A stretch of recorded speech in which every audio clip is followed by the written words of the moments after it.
जी, जिस तरह से रिपब्लिक भारत के रिपोर्टर को 3 दिन से छोड़ा नहीं गया है, 3 दिन से उसको कैप्चर करके रखा गया है और कहा जा रहा है कि ये झाँक ताक कर रहे थे, उनके सूत्रों की जानकारी मांगी जा रही है।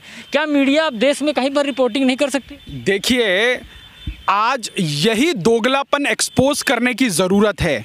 जो ये लुटियन में बैठे हुए देश के स्वघोषित स्वयंभू पत्रकार 2014 के बाद एक ऐसा नैरेटिव गढ़ने पे तुले हुए थे कि इस देश के अंदर जो है मीडिया की फ्रीडम नहीं है।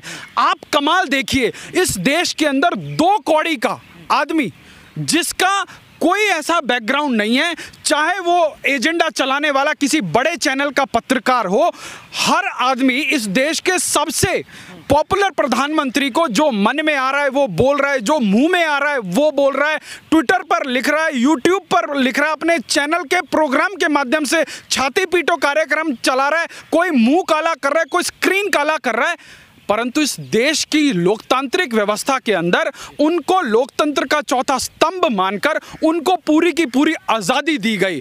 परंतु आज वो सारे लोग मौन हैं कि जब महाराष्ट्र के अंदर एक धोखे की सरकार, जो एक जनता ने मैंडेट दिया था उसको चुरा कर धोखे से बनाई हुई सरकार, आज एक राजनीतिक आतंकवाद का नंगा नाच कर रही है मुंबई की सड़कों पर।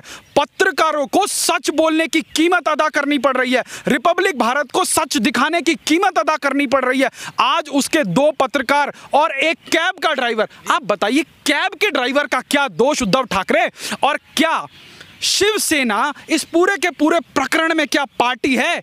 ये आज प्रमाणित हो रहा है कि जिस प्रकार से शिवसेना जिस फ्रस्ट्रेशन में ये कदम उठा रही है, इससे 100% प्रूव हो रहा है जो लोगों के मन में, हमारे मन में शक था कि कहीं ना कहीं ठाकरे परिवार से इसमें कोई इन्वॉल्व है। ये संजय राउत के बयान, महाराष्ट्र की सरकार की जो धमके भरे कारनामे, चाहे वो रिपब्लिक भारत के ऊपर अटैक करना हो, चाहे वो कंगना रनौत का घर तोड़ना हो, चाहे महाराष्ट्र की विधानसभा के अंदर प्रिविलेज मोशन पास करना हो, आप बेशर्मी की इंतहा देखिए कि इस देश के अंदर प्रेस की आज़ादी की बात करने वाले, कहाँ गया प्रेस काउंसिल, कहाँ इस देश का एडिटर गिल्ड कहाँ है? सब लोग मुंह में दही जमा के बैठे हैं। क्यों? क्योंकि आज इनके एजेंडे वाली सरकार है और रिपब्लिक भारत ने 18 महीने के अंदर आज पहला पायदान छू लिया है। और वो कैसे छुआ? क्योंकि उसने इन्वेस्टिगेटिंग जर्नलिज्म जो इस देश में मर गई थी, आज उसने पुनः जीवित कर दिया उसको।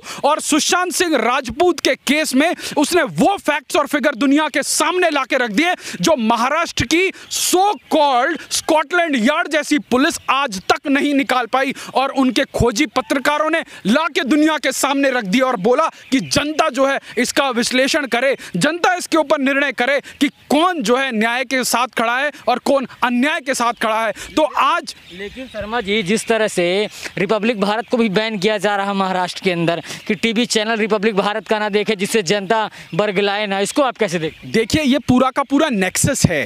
ये जो 10 जनपद वाली अम्मा हैं और जो इनने सरकार बनाई है और जो इनके चरण चाटुकार यहाँ लुटियन में बैठकर या नोएडा के बड़े बड़े स्टूडियो से अपना एजेंडा चलाते हैं 10 जनपद वाला, आज वो सब लोग चुप हैं। पर मैं आज आपके माध्यम से उन सबको चेतावनी देना चाहता हूं, आज अगर रिपब्लिक के साथ ऐसा हो रहा है ना, तो आपका भी नंबर आएगा। क्यों? क्योंकि लोग बहुत बड़ी शेरो शायरी करते हैं कि जद में मकान आएंगे सबके, तो जद में आपके भी मकान आएंगे। क्यों? क्योंकि आज किसी के साथ अन्याय हो रहा है और आज आप उसके साथ नहीं खड़े, क्योंकि अल्टीमेटली हैं तो आप भी उसी फ्रेटर्निटी के।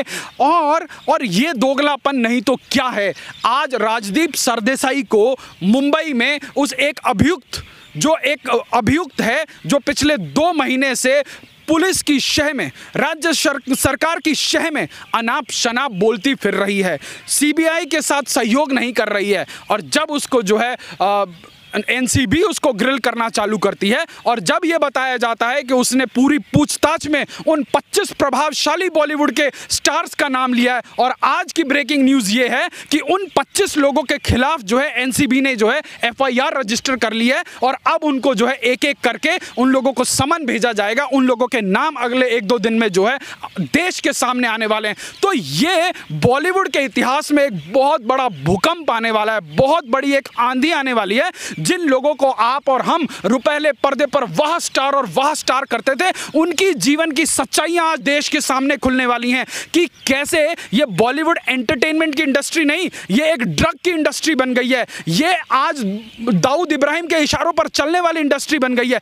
क्यों आज आप एक बात बताइए, आज स्वरा भास्कर को कोई अगर ट्विटर पर ट्रोल कर देता है तो उसको बचाने के लिए तमाम जो है पेड पीआर लोग चालू हो जाते हैं, उसको बचाने के लिए सोनम कपूर से लेकर जो है तमाम एक्ट्रेसेस चालू हो जाती हैं। परंतु आज मणिकर्णिका के ऊपर, आज कंगना रनौत के ऊपर हमला होता है, उसके घर को तोड़ दिया जाता है 24 घंटे से भी कम के समय में नोटिस देकर। आज उसके सपोर्ट में इस बॉलीवुड का महानायक नहीं बोलता, तो इससे बड़ी हिपोक्रेसी इस बॉलीवुड की, इस इंडस्ट्री की क्या होगी? जिन लोगों को हमने भगवान की तरह पूजा, जिन लोगों के कोरोना हो जाने पर देश के कोने कोने पर लोगों ने जो है हवन करे, पूजन करे कि फलाने की उम्र लंबी हो जाए, पर वो लोग सिर्फ पैसे के लिए काम करते हैं। दिन रात मरते दम तक ये लोग किरदार में रहते हैं, और किरदार में रहने वाले लोग कभी भी उन सेंटिमेंट्स को, उन भावनाओं को नहीं समझ सकते। क्योंकि आज तुम्हारी नाक के नीचे एक 32-33 साल के लड़के को मार दिया गया, आज तुम उसको न्याय दिलाने के लिए नहीं बोल रहे।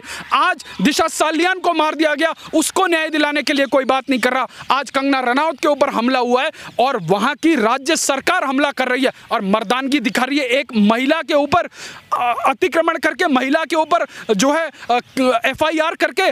अगर मर्दानगी तो वहां होती राजवीर जी कि 2 महीने से अधिक का समय हो गया, सुशांत के हत्यारों को तो पकड़ना तो छोड़िए, एस्कॉर्ट किया है मुंबई की पुलिस ने, महाराष्ट्र की सरकार ने उसको पूरी की पूरी सुरक्षा दी है। जब बिहार की पुलिस बिहार से मुंबई आती है जांच करने के लिए, तो बांद्रा पुलिस स्टेशन के बगल वाले फ्लैट में उसको रुकाया जाता है, उसको छुपाया जाता है। तो ये पूरा का पूरा एक स्टेज्ड कार्यक्रम था और ये लोकतांत्रिक, भारत के लोकतांत्रिक इतिहास का एक ये काला अध्याय है कि बाला साहब के पुत्र ने जो दाऊद इब्राहिम को डराने के लिए मशहूर थे, जो दाऊद इब्राहिम जिनके नाम से कांपता था, आज वही उद्धव ठाकरे दाऊद इब्राहिम के गुर्गों की तरह जो है पेश आ रहे हैं। लेकिन शर्मा जी आप दाऊद इब्राहिम की बात करते हैं तो बात एक ये भी उठ रही है कि कंगना रनौत का घर तोड़ दिया गया, लेकिन आज भी भिंडी बाजार के अंदर दाऊद इब्राहिम का घर है, फिर उसको तोड़। मैं उसी पॉइंट पर आ रहा था। भिंडी बाजार में खड़ा वो दाऊद इब्राहिम का जो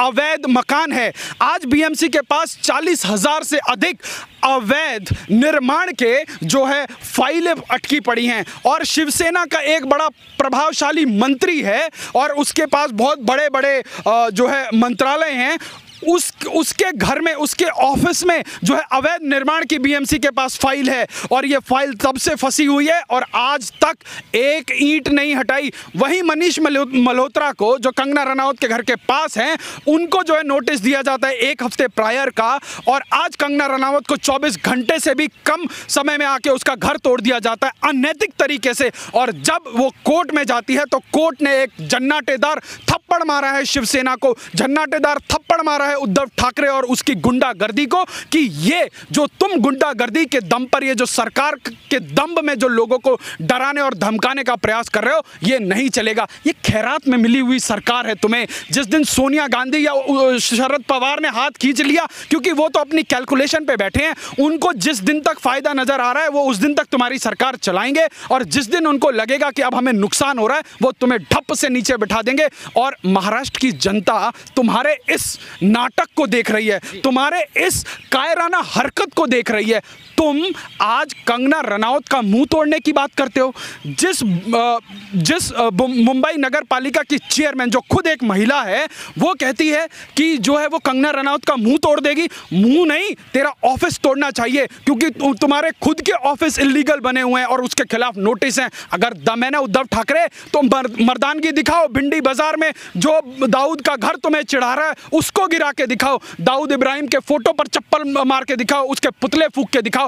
आज तुम दाऊद इब्राहिम के फोटो पे जो है नहीं चप्पल मार सकते, आज तुम उसके जो है पुतले नहीं जला सकते। क्यों? क्योंकि आज जो मुंबई में आज़ाद मैदान में दंगे भड़काने वाले नेता थे, उन लोगों को तुमने कैबिनेट के अंदर मंत्री बना के रखा हुआ है। ये तुम्हारी मर्दानगी है। और आज मैं आपको दावे के साथ कह रहा हूं कि बाला साहब आज जरूर स्वर्ग से देखकर जो है आंसू टपका रहे होंगे कि क्या मैंने इस दिन के लिए इतनी मेहनत करी थी कि मेरा बेटा मेरी पूरी की पूरी राजनीतिक गरिमा शर्मा को ले जाके 10 जनपद की चौखट पर बेच दे। तो जो बाला साहब ने कहा था अपने एक इंटरव्यू में, वो आज 100% जो है यहाँ पे सही होती नजर आ रही है। बाला साहब ने जो है रजत शर्मा को एक इंटरव्यू में बोला था, जिस दिन मैं नहीं रहूंगा शिवसेना का कांग्रेसीकरण हो जाएगा। और आज वो भविष्यवाणी पूर्णतः 100% सच हो रही है। और ये खैरात में मिली सरकार चंद दिनों की मेहमान है। और जैसे एक फिल्म में डायलॉग था, ये छोटा आदमी है गुंडाई करता है, तो ये छोटा आदमी जो है औरतों के ऊपर जो है अपनी मर्दानगी दिखाकर अपना जो है वर्चस्व दिखाने का जो है एक बहुत भद्दा प्रयास कर रहा है, जो महाराष्ट्र की जनता और देश की जनता बर्दाश्त नहीं करने वाली।